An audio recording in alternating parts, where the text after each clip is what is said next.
Danke. Alright, good morning comrades. It's currently before 11 o'clock, so it's time for pancakes. And we are at the Nürburgring, and I was wondering what type of video should I make today. I have to drive to Croatia, back to Zagreb, so I was thinking pancakes in the morning at the Nürburgring, Cevapi in the evening in Zagreb. Let's make it happen.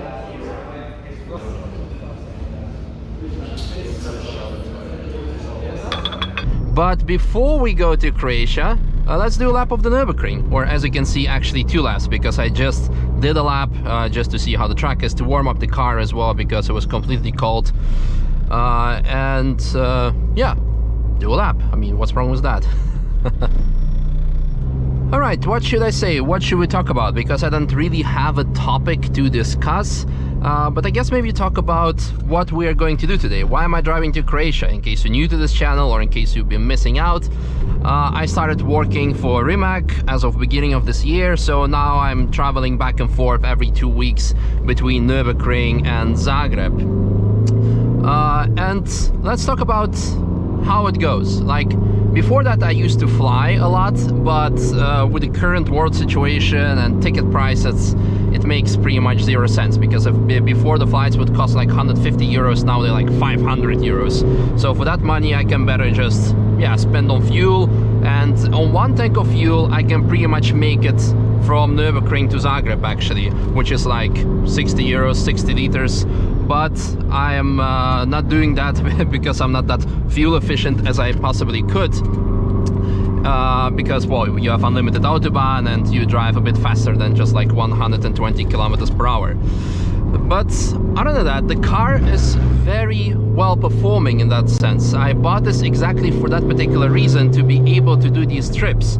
And last time, the previous 2 weeks, I did exactly that. So basically I went from Nürburgring to Zagreb in one go without stopping in between, because usually I would stop in Munich or Ingolstadt for my work with Audi, and it went very, very well. And I want to give like a big, so to say, shout out or compliment to the Cs that I have, the Recaro Sportster CS, because they made the trip so bearable. I did the trip in 8 hours, and yeah, I got out next day, could go to work, no problem, no issue.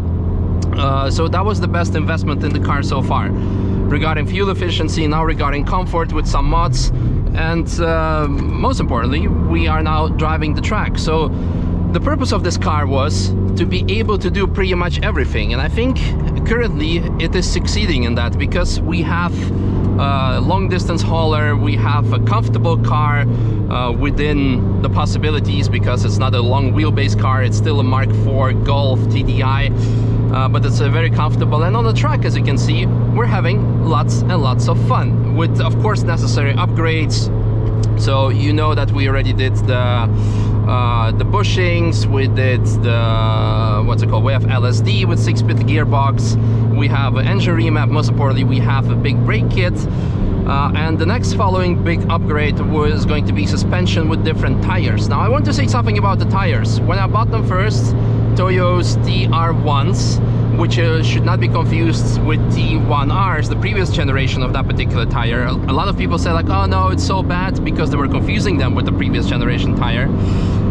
But actually on the first lap, it was so and so good that I really had to praise the tire for it. But now actually, after having done, I would say, how many laps do you think I've done? Maybe 10, maybe less than 20, let's say less than 20.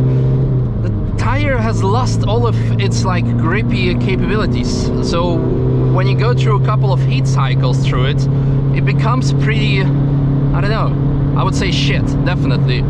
So for example, here is a section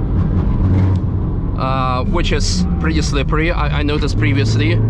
Here you can hear the tire squeal. It dried up after previous lap a bit, but here we have a bit of oversteer, understeer, like a bit of everything. So that wasn't happening before. You would have lots of more grip. And I'm kinda, yeah, not, so to say, pleased with it. So it will be changed for Nankang AR1s. Like, I'm gonna have a second set of wheels to be able to drive the track, and then this tire will be replaced later by Michelin PS4S, which I wanted to have in the first place, but it was not available because of the corona situation, blah blah blah. So hence that. Yeah, so far the comments on the tires. What else should I mention? Yeah, I think the fact of me doing this thing, like doing content, because my channel is mostly oriented at the Nürburgring, and when I'm at Rimac there's not much I can film for you or show because I'm like busy working there. So when I'm traveling here, I'm doing videos here for like 1.5 weeks ahead, and after that release them every second day. I think so far it's been going great. You guys get your content and I keep up with my lifestyle, so it's yeah, I think it's been going well. Let me know what you guys think about it. Have you been enjoying the content lately? Is this what you were thinking? Because the biggest concern of everyone was always like, oh, when you like gonna go to Croatia, you're gonna leave Nürburgring, we're not gonna have any content. And I just like want to make sure that everyone is happy and yeah, gets their share of the beloved Nürburgring content. But I think everything has been going well. Respecting the speed limits here, wondering when the bright side entrance / exit will be open again, because ever since Corona thing happened, it's been closed. Closed for public, so to say. It's still being used by emergency vehicles. That's why you should like slow down there and respect the speed limits. But yeah, the taxis are allowed to operate again after 15th of June. So the Nürburgring world is kind of coming back to normal again, I would say. So that's very good. And we'll see when the rest will follow. RCN race has been cancelled, unfortunately, but VLN, or should I say NLS race, will take place. And then after that, it will be the question how the following VLN or NLS races will proceed, if, like, so to say, the Corona measures will be eased up. And the more important question is, what will this mean for the 24-hour race of Nürburgring? Because that race is definitely oriented at spectators in the first place. And if there is no audience allowed, like it is currently the case with NLS, then it could be a bit tricky. Let's let this GT3 RLS through. Nice. What else should I mention? Yeah, I guess, I don't know, the way the car is performing, I already talked about it. Very happy about it. I don't know, should we talk about the weather? About the Nürburgring in general?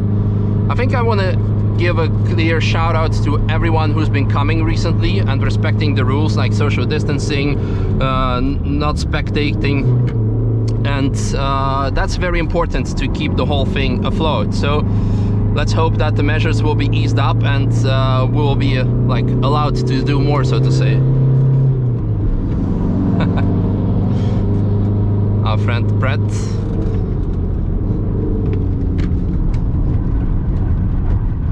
I'm very like, yeah, I don't know, it kind of hurts my feelings when I'm going through the carousel with this car, because it's still a 20-year-old car almost, and yeah, I don't know, with these small wheel bearings,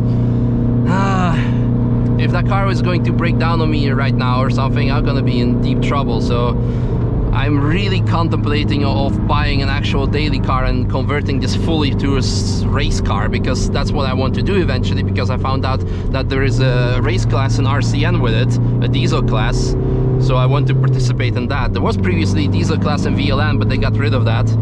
But who knows, maybe they are going to bring it back, because we'll have to see how the whole Corona situation will influence the participants field. So maybe they will need some extra cars, and they'll be like, okay, let's bring back the diesel class. Then I would definitely run it. Imagine doing 24 hours of Nürburgring with this, then all of the checkbox will be completed, because I want to show that you can have an old car and have fun with it, and basically make out of everything that you would possibly want a track tool, or in this case a tractor. That would be absolutely dream come true. Using all of the track.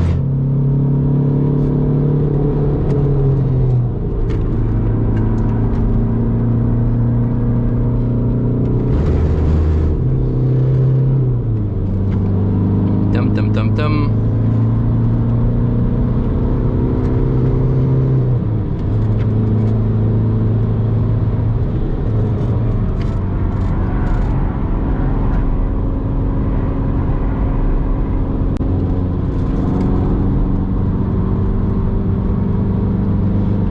also one of my favorite sections, because if you have a car that gives you confidence, you can like really go flat from Garden 1 up until Belle of S, but you need to have like all the proper dialed in setup with suspension, with tires, brakes, which is in this case we're not completely there yet.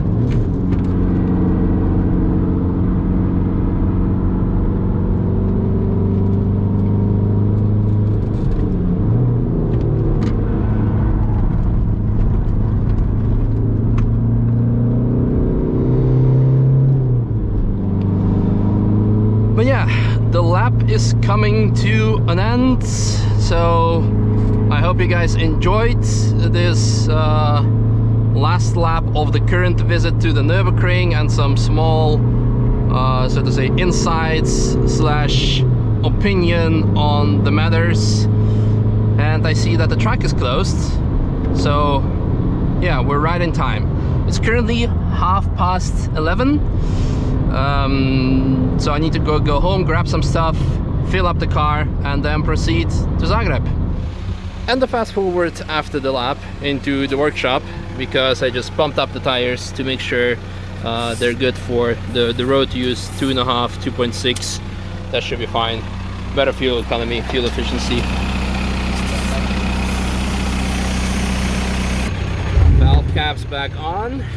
Another thing is I swapped the shoes for the racy boots, because for roughly 8-hour trip, I said it on my stories and everyone agreed on Instagram stories that Ultra Boost by Adidas are the most comfortable shoe I ever had, but it's the most uncomfortable one for driving, because the sole, the heel, so to say, is sticking out, and especially for long distance trips, it's absolutely like, yeah, I would say unbearable. So that's why racy shoes, driving shoes for long distance trips. Just a pro tip. Before we go, let's do a quick refill, and look at this, a Polski Fiat, so cool.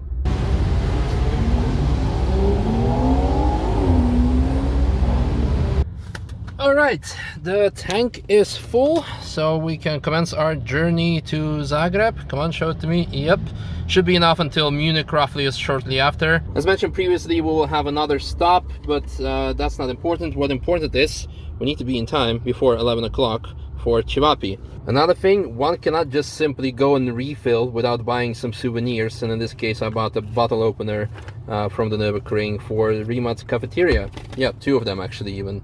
Alright, let's go to Zagreb. Quick fast forward to a gas stop just before the Austrian border.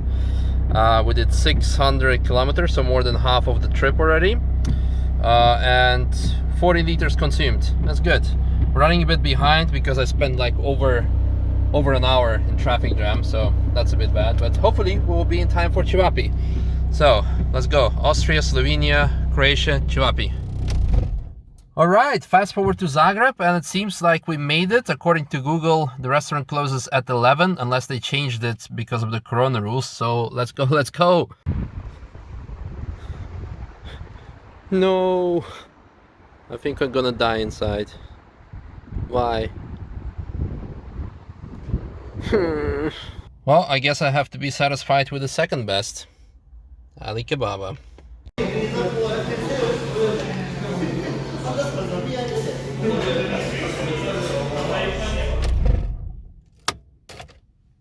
Okay, we made it home after dinner. It was almost a perfect day. I mean, yeah, race for Cevapi was lost, but I guess next time. But the moral of the story, if you're a business owner, make sure to update your like Google, well, like opening times, that they are correct, because you might lose customers because of that. You haven't lost me as a customer, because I'll be definitely back for Cevapi, but like, you know what I mean. Thanks for watching. See you next time. I'm going to bed because it's been a very long day, long journey, but again, like I mentioned previously, it's been a good day, and yeah, it's very comfortable to drive in this car with those seats. Long journeys, no problem, but we'll see what the future will have to bring if I will have to swap this for, yeah, like another day when this becomes a full race car. See you, have a good night, bye.